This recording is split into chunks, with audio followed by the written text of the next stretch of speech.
Hello my friends, Dabcraft Gaming back with another YouTube video. And if you somehow didn't watch this video, this one up here, in that video I mentioned my evil Pokemon team, Team Eclipse.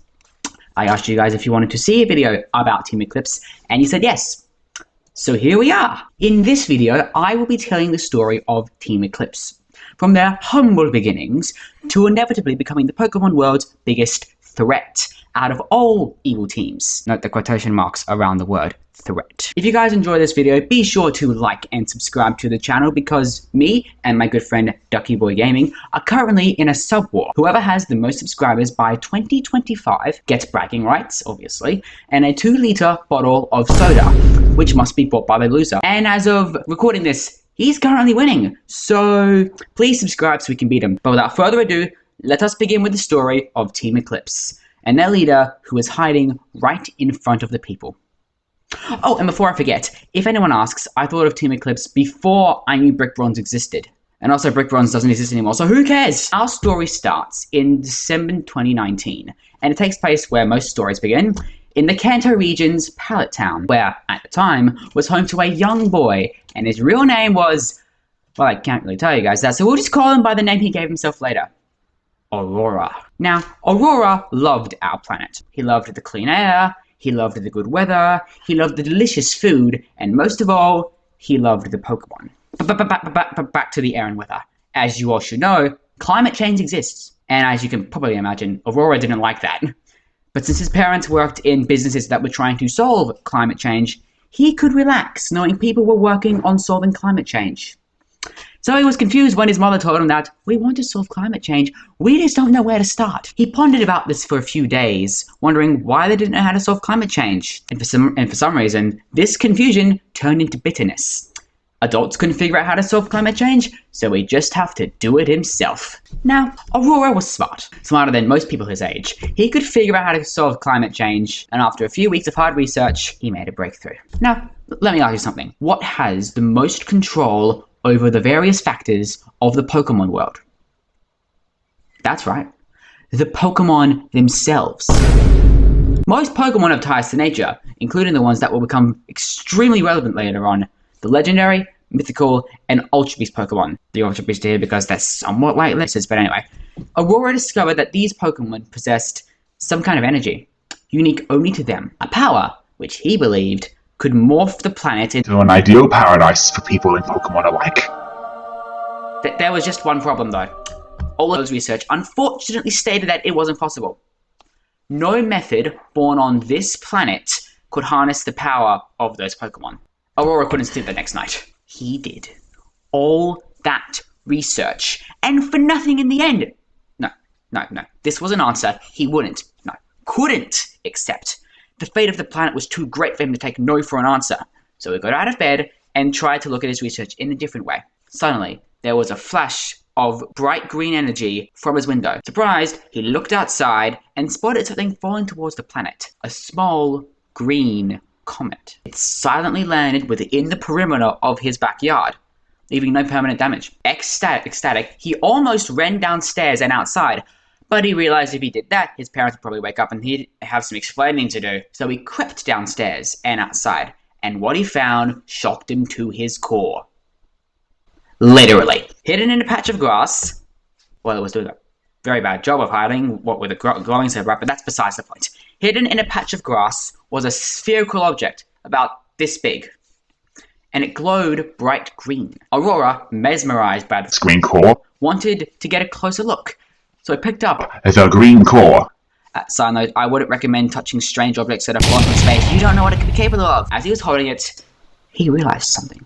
This green core could be the pathway to making his dream a reality. So he went back to bed, fell asleep within minutes, and had a revelation in his sleep. Now, come the year 2020, Aurora became a trainer and caught a Pikachu, his first of many Pokemon he would deem as friends. He decided that his plan to create an ideal world would need to be set on a more appealing stage. Thus spawned Team Eclipse, and their master plan, Operation Genesis.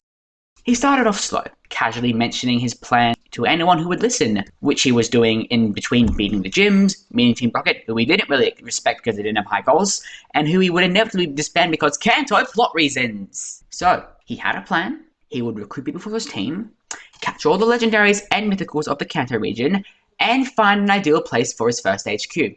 That last one was easier said than done. He didn't know where to place this HQ of his, until he ventured into the labyrinth that is Mount Moon. At the peak of the mountain, he would carve it out and turn it into the Team Eclipse Storm Squad's HQ. There, he would station most of his Kanto recruits with their sole mission to protect Kanto from other evil teams, like Team Rocket if they ever came back, and protect both the base and the Pokemon within it. Now, shortly after Aurora became champion, he traveled to Cerulean Cave and caught his first legendary, Mewtwo. You never truly forget your first, do you? He then went on to capture the 3 legendary birds and Mew. But before he took them off to the Storm Base, he realized that he forgot to promote someone to an admin. Who would order the grunts around while he was off conquering the other regions? Well, who better to do that than his own brother? So, he hired his brother, who shall not be referred to by his real name but as Storm. He then said his goodbyes to the Pokemon who had carried him through his Kanto journey, hopped on his Aerodactyl, and flew to the next region as to save money on a plane ticket. And also, he didn't like planes. While choosing a starter in his second region, the Galar region, he decided that each region would have a different specialized type for that region, aligning with the starter he picked on his first journey in that region. For example, Kanto was electric because Aurora's starter in Kanto was a Pikachu, so Galar would be grass because he picked Grookey as his starter. While traveling through Galar, he searched for a place to put the Team Eclipse Jungle Squad's HQ. He eventually decided on Glimwood Tangle because it's a forest and it's gloomy, so the chances of any non-Team Eclipsians finding the base were pretty slim. He then hired more grunts and an admin, this time being his own father, became the Galar champion, caught all the Galar legendaries, and said goodbye to his Galar team, hopped on his Noctowl, and flew to the next region, Sinnoh. Now, let's fast forward to Kalos. By now, Aurora had set up bases in Sinnoh, the Team Eclipse Wildfire Squad's HQ, in the peak of Stark Mountain, which is run by his mother. The typing is fire, aligning with Inferno. Next is Paldea, the Team Eclipse Jade Squad HQ, somewhere in the Great Crater of Paldea. Typing is Dragon, aligning with his Meowscarada Terra type. Alola, the Team Eclipse Shadow Squad's HQ, near the base of Mount Hokulani. Typing is Dark, aligning with Incineroar. And finally, Kalos, the Team Eclipse Pacific Squad's HQ, in the Sea Spirit's Den. Side note, does anyone actually remember the Sea Spirit's Den? Comment if you do. The typing is Water, aligning with Greninja. And just before traveling to Kalos, Aurora finally found a use for that green core. The power cell for an artificial Lucario named Lucerby. Lucerby was not like other AI. She could think for herself, and wasn't Aurora's slave, nor Aurora was her master. They were friends just like regular people. And if you're wondering why her name is Lucerby, well, when I originally thought of her at the time, Lucario and Kirby were the 2 main characters I was using in Smash Ultimate. Which is now not true, my main is now Ganondorf. Kalos is also where Aurora obtained almost everything for Operation Genesis. He was originally going to use Lucerby to absorb the unique energy of all the legendary, mythical, and Ultra Beast Pokemon, and then fire it at the Earth.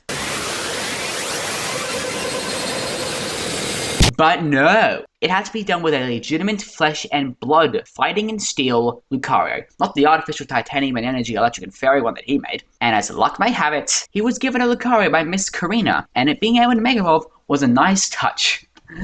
The fact that he got a free Lucario just when he needed it had the best timing. It's almost as if it was scripted. Oh wait, after he finished Kalos, he travelled on to Hoenn, where he created the Team Eclipse Knockout Squad. Their HQ being placed on the Secret Shore. The type for this region is Fighting, aligning with Blaziken. For the admin, he decided to hire his good friend Hulof. Like me, he is a YouTuber, one who you should definitely go subscribe to, and me too if you haven't already. Next up was Unova. He created the Team Eclipse Cell Squad, their HQ being under an out-of-the-way temple in the Dreamyard, the typing in question being Psychic, which might confuse you as none of the Unova starters are Psychic type. Well, I'm here to tell you that I decided to make a Psychic type before I'd actually played the Unova games, and it's too late to change it. The admin Aurora hired for Unova was his genius friend, Professor. Things started picking up speed after he caught Kyurem. It seemed like Team Eclipse would stay as an unknown team up until the very end, where they would reveal who they were during the execution of Operation Genesis. All Aurora had to do now was to catch the last few legendaries in the final region, Johto, and a journey that took place in 2023. 3 years after he began his quest for an ideal world. But at the end of his Unovan journey, people in the other regions began noticing Team Eclipse's actions. And unfortunately, some of those people were Aurora's own friends and rivals. After Aurora beat Satan herself, Whitney's Miltank,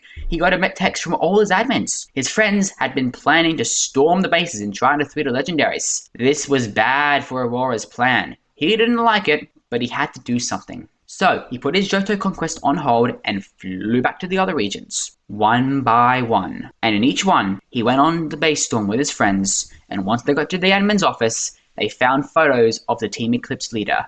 And Aurora reluctantly knocked them unconscious and transported them to the Team Eclipse super base, being inside the moon itself. There, he could let Lukerby keep an eye on them so they couldn't stop Operation Genesis. And once he did that 8-ish times, he flew back to Johto and picked up where he left off. But taking his friends captive was a big mistake. They now believed that Operation Genesis was going to blow up the very planet. So when Aurora finished making the Team Eclipse Spirit Squad, which he placed the HQ underneath the burned tower, the region's type is Ghost, and you'll see why in a bit. But back to Aurora's friends. Just as he was getting ready for the final stage in Operation Genesis, his friends broke free and stormed the Exodus room, where it was taking place. Aurora sent out his regional teams to stop them, and while they fought behind him, Aurora Mega Evolved his Lucario, absorbed the energy of the Pokemon in the chamber in front of him, loaded it up, and fired it straight at the Earth. And that's where it should have ended.